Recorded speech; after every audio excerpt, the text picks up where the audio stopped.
생존 우선순위 서바이벌 프라이어리티 2025년 6월 9일자를 진행하도록 하겠습니다. 편집 내용 제목입니다. 좌우상하 치하의 비유로서의 정치. 스노든. 한미 정상 통화 결과 공식 발표 없는 미국. 트럼프 행정부 기류 주목. 한뿌리 이뤄내기 위해 대통령을 목표로 한 이재명. 좌파에 침식당한 한국이 향하는 미래. 김용태 9월 전대 추진. 탄핵 반대 당론 무효화.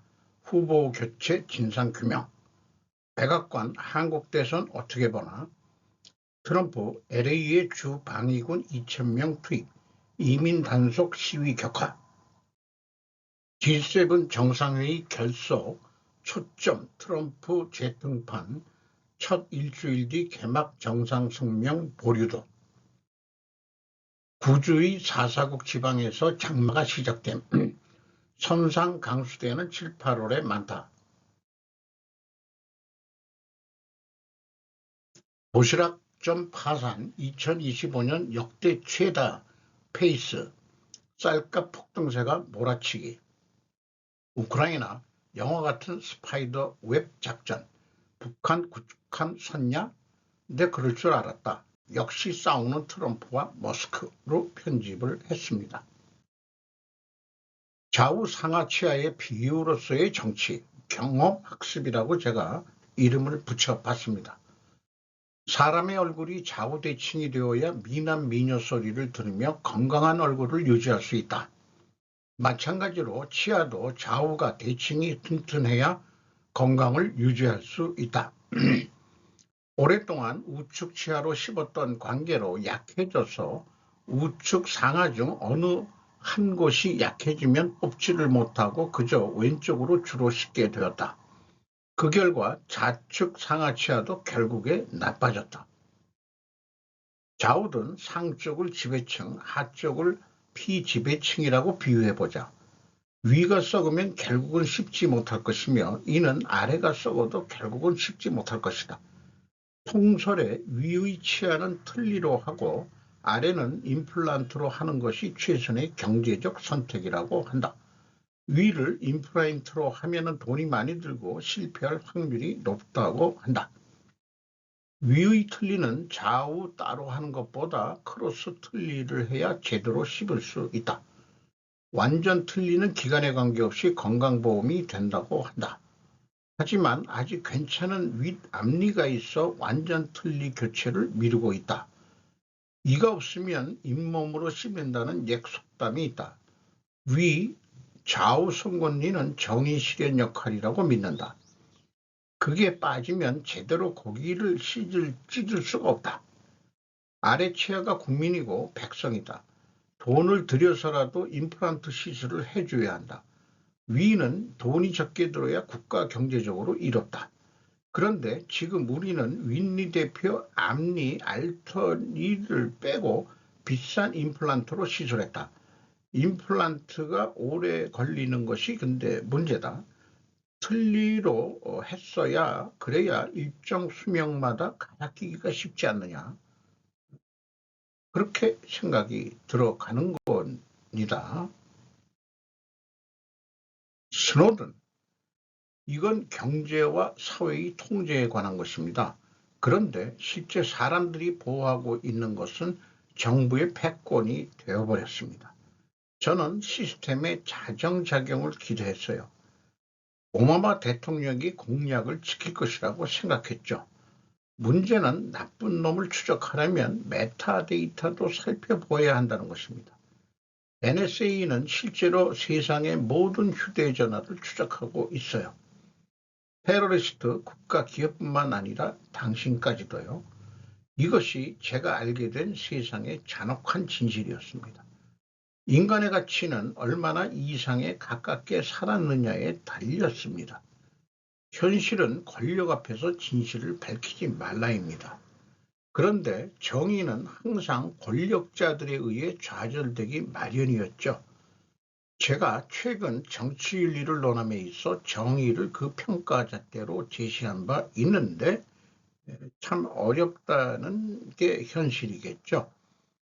2차 세계대전 이후 새로운 3차 대전이 아직까지 일어나지 않은 이유는 현재의 번영과 질서는 중앙집중식 첩보 공장이 없이는 불가능하다는 논리를 스노든을 교육시킨 CIA 교수. 그래서 수십억 사람들의 삶을 목록화한다고요?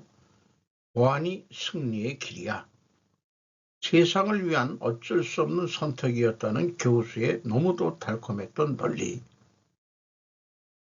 이제야 세상의 대중적인 가치가 아닌 이 정말로 중요시 여기는 가치를 따라갈 수 있게 되었습니다. 홍콩에서 영국 언론을 통해 세상에 알리는 행동을 했습니다. 오바마 대통령은 결국 정부 프로그램에 대해서 옹호하는 연설을 했습니다. 달이 지나고 해가 바뀔수록 이 문제는 악화되겠죠. 덕분에 도망자의 인생을 살게 된 스노든. 러시아에서 연결된 인터넷 방송에서 미국에 와서 재판을 받을 용의가 있느냐 묻는 사회자의 질문에 내부 고발자에게 방첩법을 적용하는 동안에는 갈 수 없다고 답변합니다. 지금까지 근데 제가 궁금한 것은 무슨 돈으로 버티고 살고 있었던 것인지 그거이 궁금합니다. 우리는 인터넷과 휴대폰 세상에 살면서 개인정보 수집을 눌러야 그 프로그램을 사용할 수가 있습니다. 여기서부터 개인 사생활은 보호받는 것이 아니라 필요하면 중앙정부가 개개인을 감시 모니터링할 수 있다는 얘기죠. 많은 사람들이 그 감시를 보호라고 착각하는 것이 정부 패권이 되어버렸다는 것으로 제가 이해를 합니다. 권위주의 정부든 민주주의 정부든 중앙정부는 통제 사회이며 우리는 구속 속의 자유라고 스스로 합리화하면서 문명의 이기에 대해 굴복하고 있는 것이죠. SKT 서버가 해킹을 당했는데 아직 피해는 없다?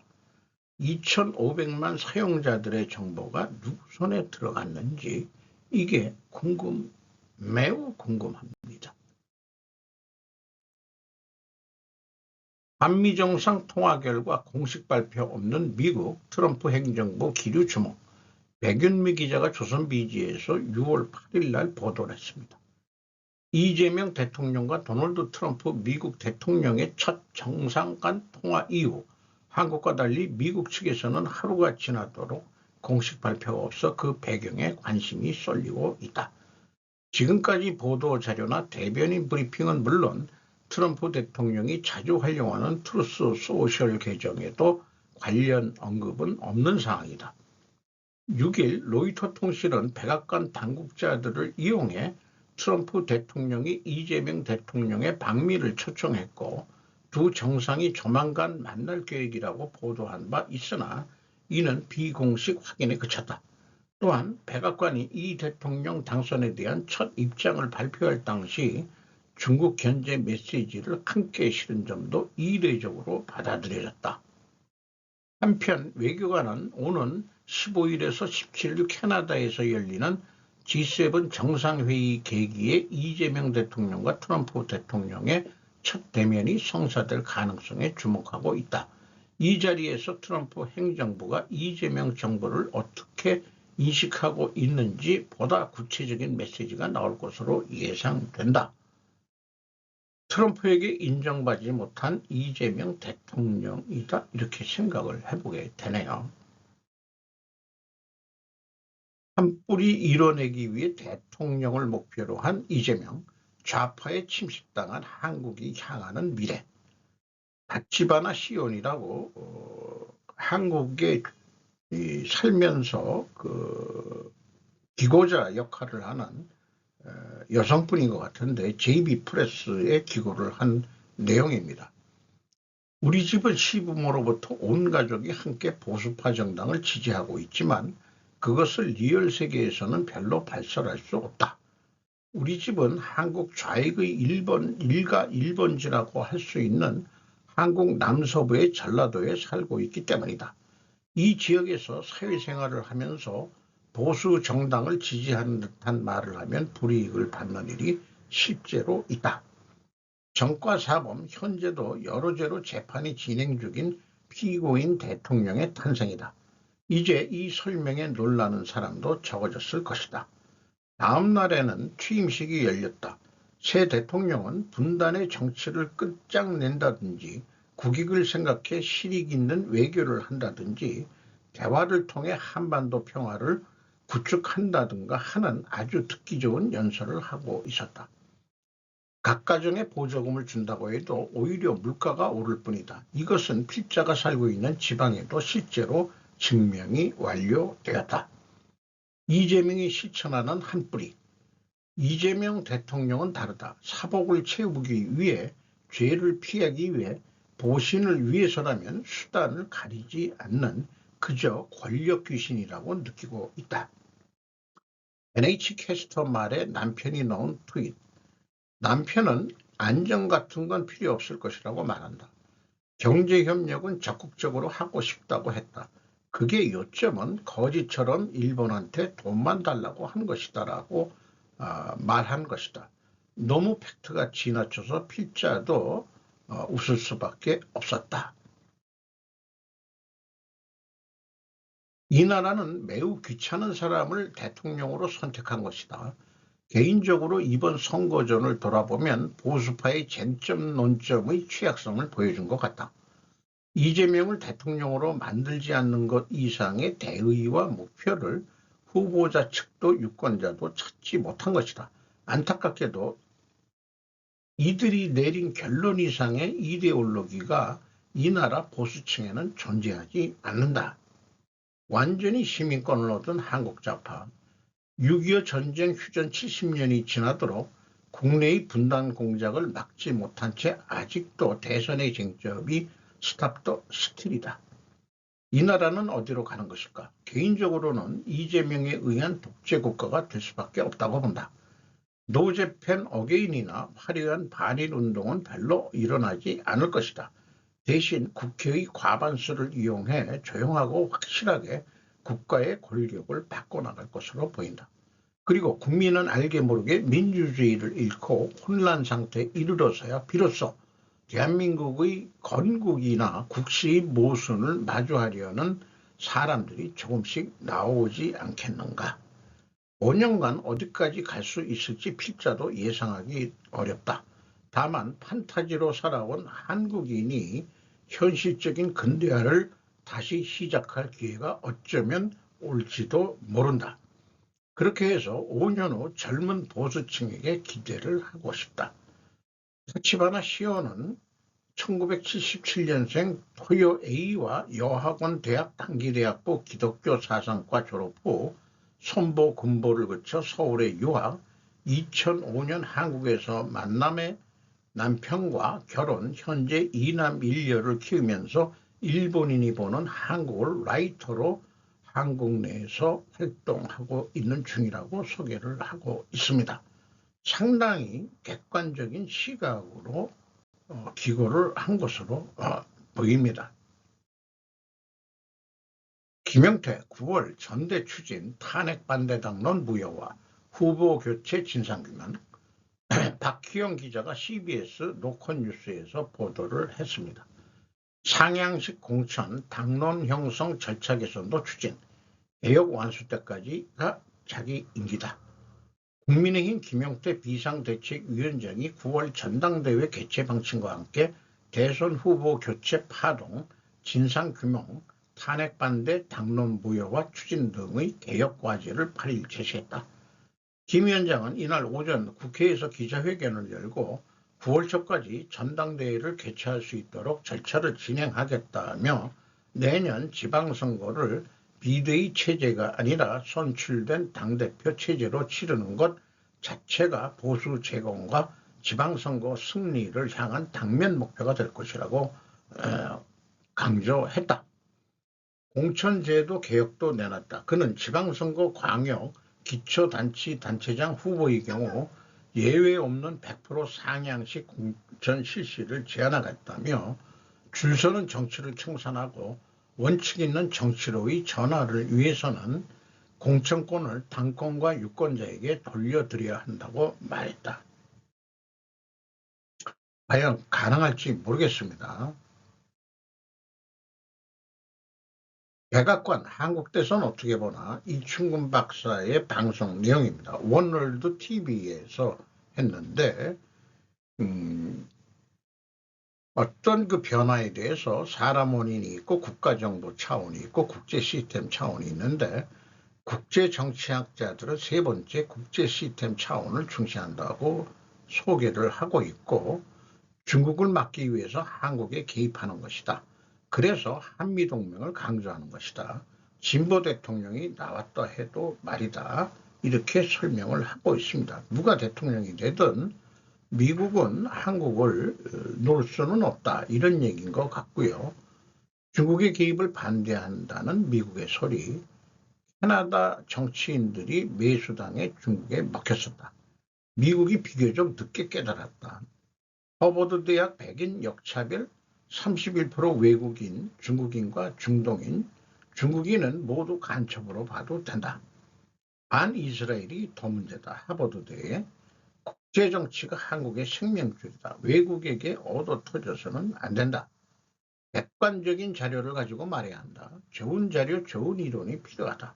낙관적인 관점보다는 비관적인 관점으로 보아야 한다. 요거는 맞는 얘기예요. 일단은 뭐 희망적인 거로만 봐서는 안 된다 이거죠. 냉정하게 부정적인 거를 봐가지고 그거를 극복하는 그런 외교 정책을 해나가야 된다는 거겠죠. 트럼프가 만들어준 전략적 찬스 이번 선거가 글쎄요 경강부의식으로 이 방송 원월드 TV가 그렇게 제목을 진 거가 의문스럽습니다. 안보통일 국가대전략 미국을 위해서 트럼프가 추진하는 정책이 한국의 전략에 일치하기 때문에 기회를 잡아야 한다는 것이다. 그러니까 친미 정책으로 해야 된다는 얘기인데 과연 이재명 대통령이 그럴 것 같지는 않죠. 미국은 지금 옳은 길로 가고 있다는 여론조사가 있다. 골든돔 우리 안보 환경에 도움이 된다. 상대방 미사일을 미사일로 쏴서 터뜨린다는 것이고 디터런스가 아니다. 이렇게 얘기를 합니다.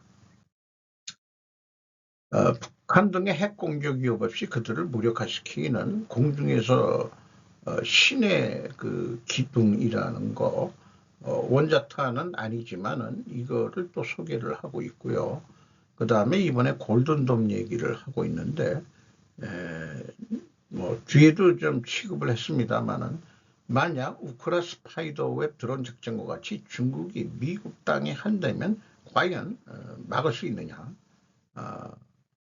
그 우크라이나처럼 러시아에 드론을 숨긴 컨테이너 트럭이 멕시코 국경이나 캐나다 국경을 통해서 많이 왕래들이 되는데 미국은 주로 그 트럭 운송 컨테이너 트럭 운송으로 대부분 물류를 하고 있죠.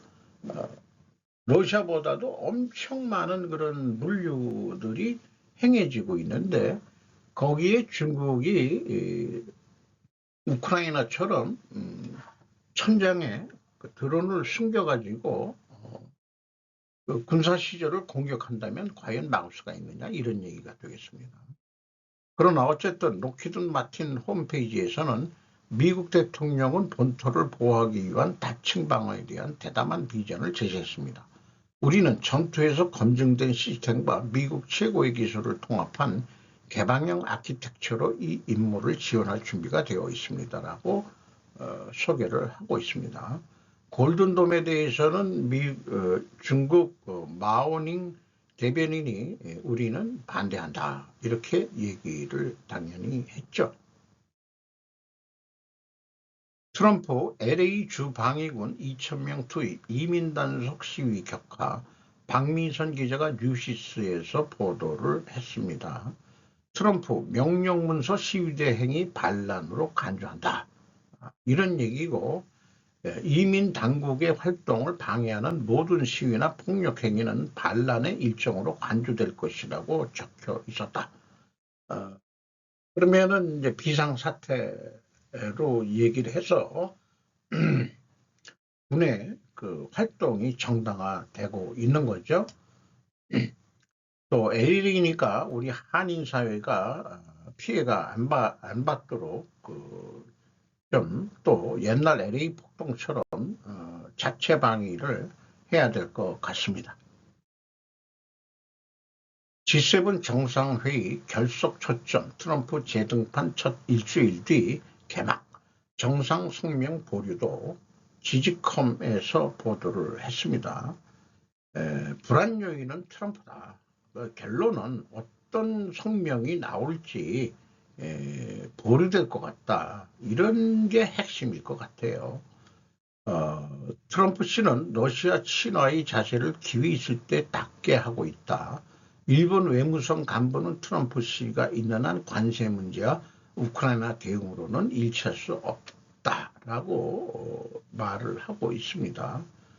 그리고 이 합의할 수 있는 곳에서 합의할 의향이라고 여겨져 인공지능, 양자 히토류, 이민대책 등 테마마다의 문서 채택은 검토되고 있다고 합니다. 부주의 4사국 지방에서 장마가 시작된 선상 강수되는 7월, 8월이 많다. 어저께부터인가 이제 완전 여름을 느끼는 더위를 저도 느끼고 있는데요. 일본 서쪽 큐슈 지방에 장마가 시작됐다는 얘기입니다. 이게 슬슬 이제 또 우리가 이제 북상을 해서 올라오겠죠. 피해가 많이 안 나야 될 것 같습니다. 미리미리 장마철 대비를 우리나라도 해야 될 것으로 생각됩니다. 도시락점 파산 2025년 5년 역대 최다 페이스 쌀값 폭등세가 몰아치기 제국 데이터뱅크라는 데서 보도를 했는데 30% 적자 슈퍼 등 원코인 도시락도 위협. 2025년 1월에서 5월에 발생한 도시락이나 도시락을 중심으로 한 도시락점의 도산, 부채 1000만엔 이상 법적 정리는 22건이 되었다. 22건 정도 전국적으로 22건이면은 그렇게 많은 것 같지는 않지만은 라면점도 그렇게 도산하는 데가 많다며요. 어쨌든 여러 가지 원재료 가격이 오르는 거, 그다음에 이번에 쌀값 이런 것들이 이제 급히 급등해서 경영이 이제 크게 압박됐다. 원재료 가격이 높아도 판매 가격은 일본은 그렇게 쉽게 올릴 수가 있는 상황이 아니기 때문에 국민들의 소득도 뻔하고 하기 때문에 그렇게 많이 올리지는 못하는데 결국은 도산이 계속 나고 있다는 얘기죠. 특히 원가 구성에서 이 원가라는 거, 원가 세계에 우리는 지금 현재 살고 있으니까 식재료비 비중이 매우 높은 중소도시락점에서 쌀값 폭등이 채산 악화로 직결돼 이익 감소나 적자를 보이는 경우가 눈에 띄었다. 또 일할 사람도 많이 부족하다는 얘기가 있습니다. 원재료 연동형 납품단가제를 입법화하려던 한국의 민주당이 있었죠. 뭐 대기업한테나 적용하는 그런 건데 소비자 물가는 뭐라고 얘기하는지 모르겠어요. 판매 가격은 시장 수요와 경쟁 관계에 달려 있을 뿐이다.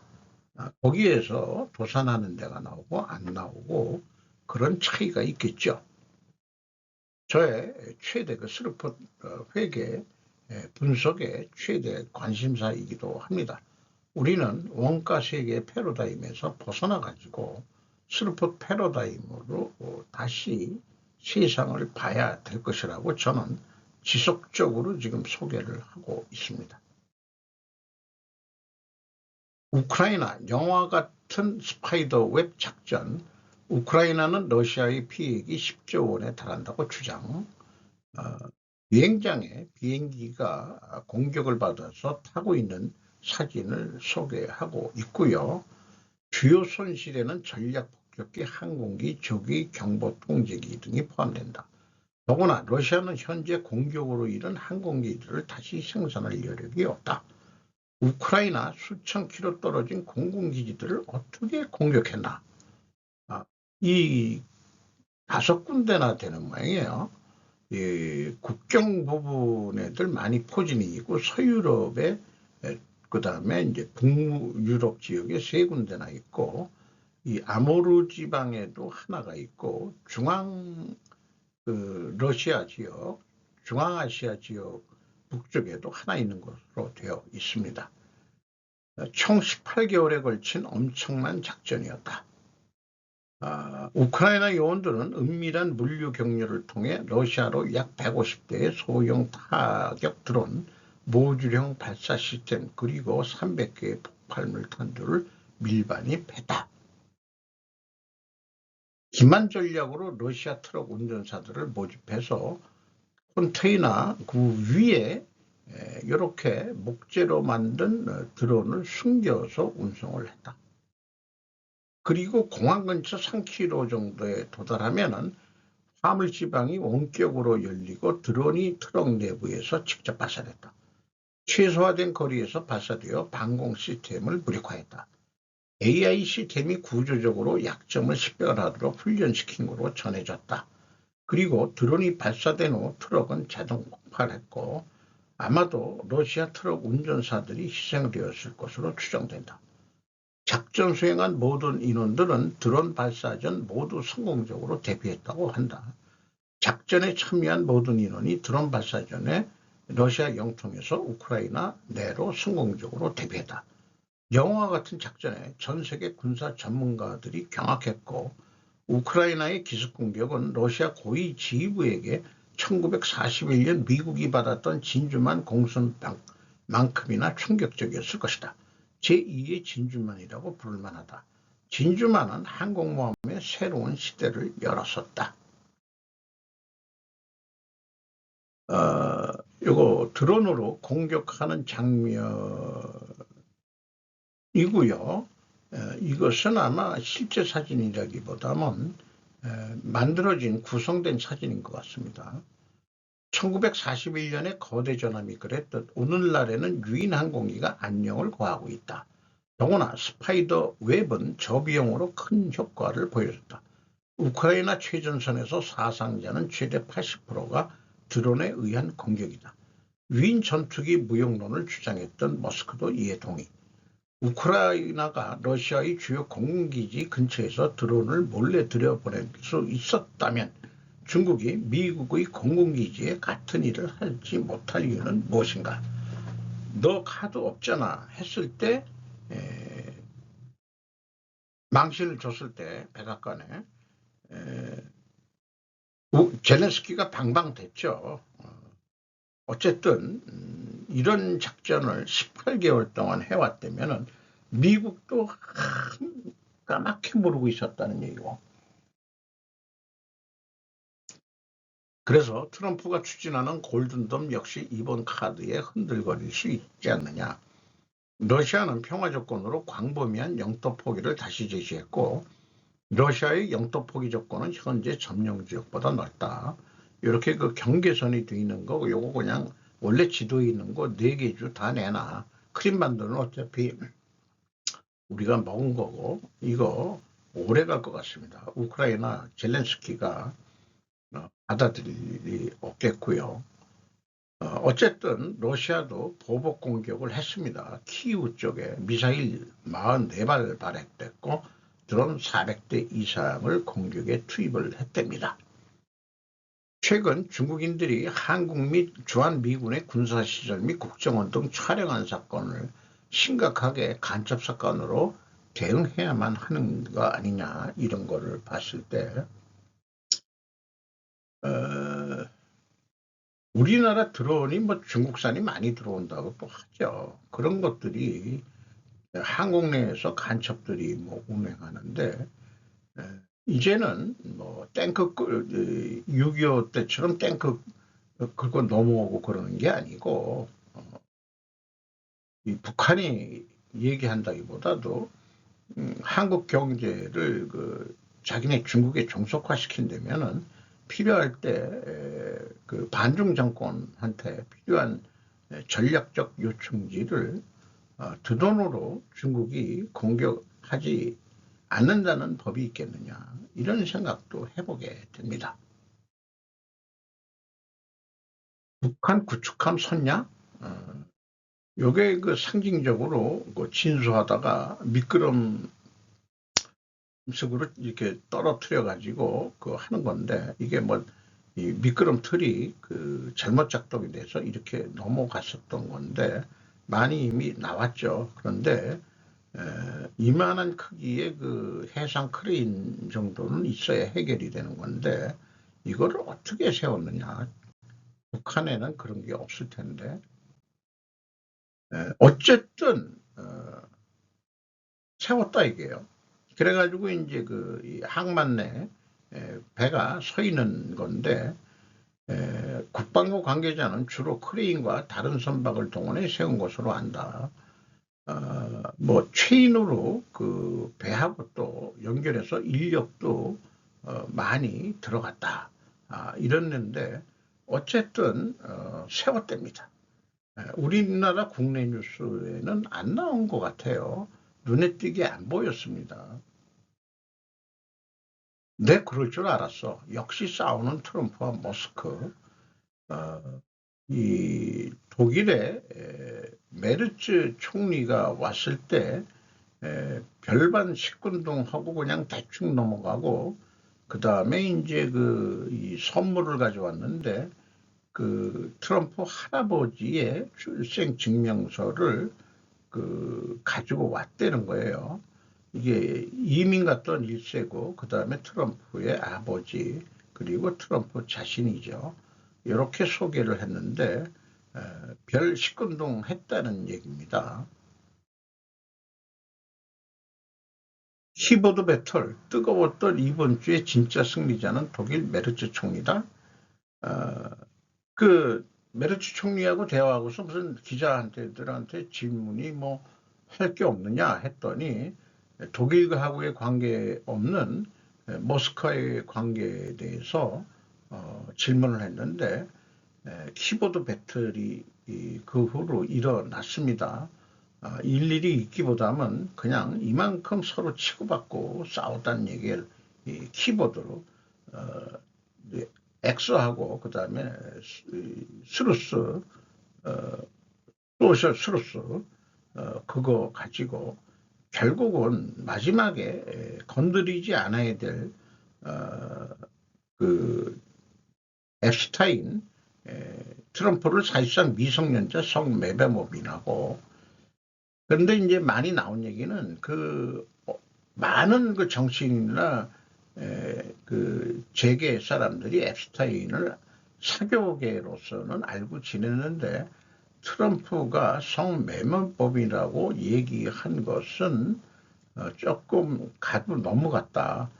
트럼프 자신도 걔가 그런 건진 몰랐다. 그래가지고 일기 트럼프 대통령 됐을 때 뭔가 병원선을 뉴욕에 보냈을 때 그 성매매하는 그런 집단 이런 것들을 대거 단속을 하고 그런 여성들의 그 인격을 위해서 일반 병원이 아닌 미국 병원선이 뉴욕에 가가지고 이 치료를 했다. 대부분 그런 성매매 당하는 여성들이 마약에 찌들려 가지고 저항 못하게 하는 그런 거니까 그런 뉴스들이 쭉 있었죠. 그래서 저는 뭐 확실하진 않지만 알고는 지냈는데 알고 보니까 이놈이 성매매를 통해 가지고 정치인들 약점을 잡아 가지고 그렇게 한 거 아니냐 하는 그런 앱스타인 스캔들이 많이 거론이 됐었죠. 어쨌든 이 바닥엔 영원한 적도 영원한 친구도 없다. 이렇게 이제 하월드가 진행한 내용을 가지고 왔습니다. 대통령하고